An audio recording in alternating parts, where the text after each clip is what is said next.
हाँ जी, स्वागत है गाइस आप सभी का एक और नई वीडियो में। स्वागत है भाई लोग आप सभी का एक और नई वीडियो में। Iran versus Israel and America का लगातार पैदा हुए चौथा दिन जो कि लगातार हमले अटैक्स हो रहे हैं, चाहे वो मिडिल ईस्ट में अलग अलग देशों में अटैक्स हो, इसराइल के राजधानी जो इसराइल में तेल अवीव में अटैक हो, प्लस अलग अलग जैसे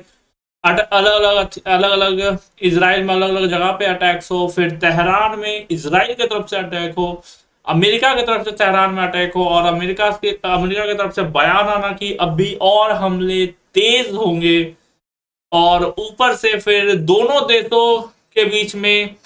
अमेरिका की तरफ से भी परमाणु बम का परीक्षण करना, साथ में इसराइल की तरफ से भी परमाणु बम का परीक्षण करना, क्योंकि ईरान की तरफ से भी परमाणु बम का परीक्षण करना, क्योंकि बाय द वे ईरान में भी आज एक जगह पे बाय द वे भूकंप आया है जिसको तीव्रता बताया जा रहा है 4.3 कुछ बताया जा रहा है, और बताया जा रहा है ये भूकंप केवल परमाणु परीक्षण करने के बाद, क्योंकि आमतौर पर भूकंप जो है वो परमाणु परीक्षण जब भी किया जाता है तो भूकंप आता है। सवाल यह है कि चौथा दिन भी युद्ध लगातार जारी है, लेकिन सबसे बड़ा सवाल यह है कि क्या ईरान ने सरप्राइज कर दिया है इसराइल एंड महाशक्ति अमेरिका को? क्या क्या ईरान ने गाइस इसराइल और अमेरिका को एक तरह से सरप्राइज कर दिया है कि क्योंकि क्या अमेरिका और इसराइल इतना सोचा था कि ईरान क्या इतना पलटवार करेगा, जबकि उसके मेन सुप्रीम लीडर के मारे जाने के बाद ईरान क्या और आग बबूला होगा, या फिर क्या ये दुनिया सोची थी कि क्या ईरान इतना रिटेलिएशन करेगा आफ्टर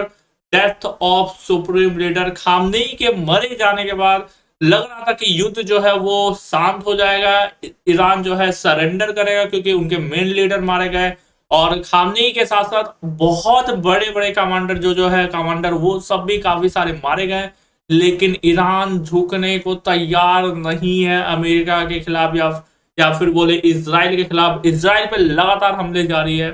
मिसाइल से लगातार attacks by the way Israel में आज भी हमें देखने को मिली है। न्यूज आज भी अगर तुम देखोगे तो इसराइल में आज भी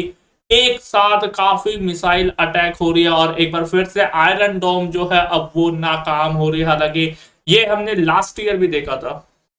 जब ईरान ने इसराइल पर लगातार हमले चालू किए थे ड्रोन और मिसाइल से, जो 12 दिन का युद्ध चला था उसमें भी हमने देखा था कि आयरन डोम जो है वो नाकाम हो रहे थे। और अब एक बार फिर से वही खबर आ रही है कि आयरन डोम एक बार फिर से नाकाम होते हुए दिखाई दिए। चौथा दिन लगातार युद्ध, लेकिन कल जो है एक बड़ी बाय द वे खबर आई थी। हालांकि युद्ध में कोई भी खबर अगर तुम देखोगे तो उतनी सटीक होती नहीं है, क्योंकि दोनों तरफ से बाय द वे दावा किया जाता है, लेकिन कल एक बड़ी खबर आई थी कि ईरान ने नेतन्याहू के दफ्तर घर में आई थिंक हमला किया था। जी हाँ, पीएम ऑफ इसराइल, इसराइल के पीएम जो नेतन्याहू है उनके घर या फिर उनके दफ्तर पे कल ईरान ने बाय द वे हमला किया था, और कुछ मिनटों या कुछ समय तक ये कयास लगाए जा रहे थे कि नेतन्याहू कहीं ना कहीं नेतन्याहू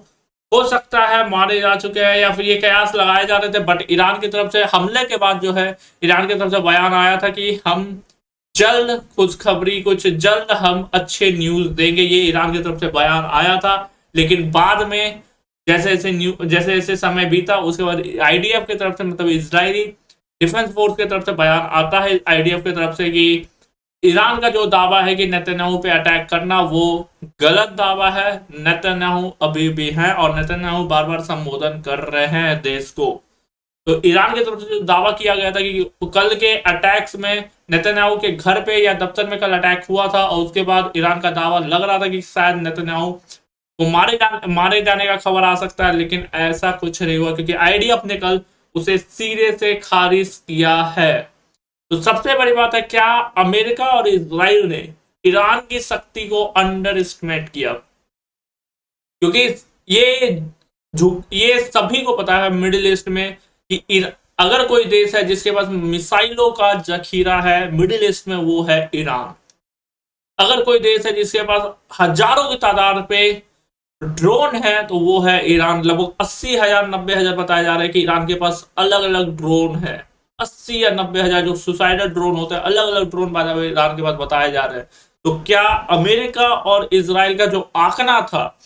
कि अटैक शुरुआत करो और ईरान के जो सुप्रीम लीडर है उसको सबसे पहले मारो और उसके बाद ईरान खुद में खुद सरेंडर कर देगा, क्योंकि वहां की जनता को फिर उसके ऊपर भड़काओ, बोलो कि सड़क पे आने के लिए, और ये किया भी गया है। By the way cyber attack हुए इसराइल की तरफ से, कल आई थिंक साइबर अटैक हुए थे, कल या परसों इसराइल की तरफ से साइबर अटैक हुआ था ईरान के हर एक न्यूज चैनल में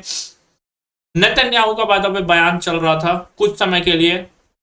और आम लोगों के, ईरान के आम लोगों से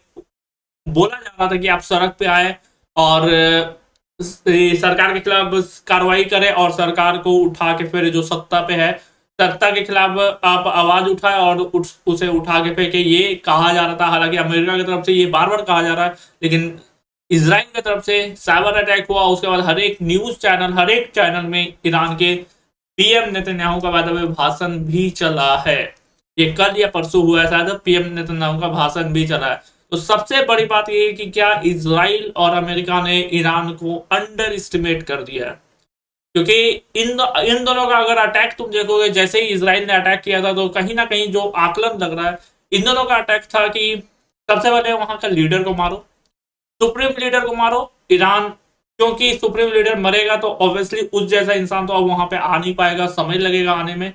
जिस तरह से सुप्रीम लीडर और ईरान के थे खामनेई, अयतुल्ला खामनेई, क्योंकि वो पैदा हुए 36 साल सुप्रीम लीडर रहे हैं, तो उस जैसा वहां पे आना, तुरंत कमान संभालना वो काफी डिफिकल्ट होता है। तो जैसे इन लोग का अगर तुम देखोगे अमेरिका और इसराइल का कहीं ना कहीं जो प्लान था कि सुप्रीम लीडर को मारो,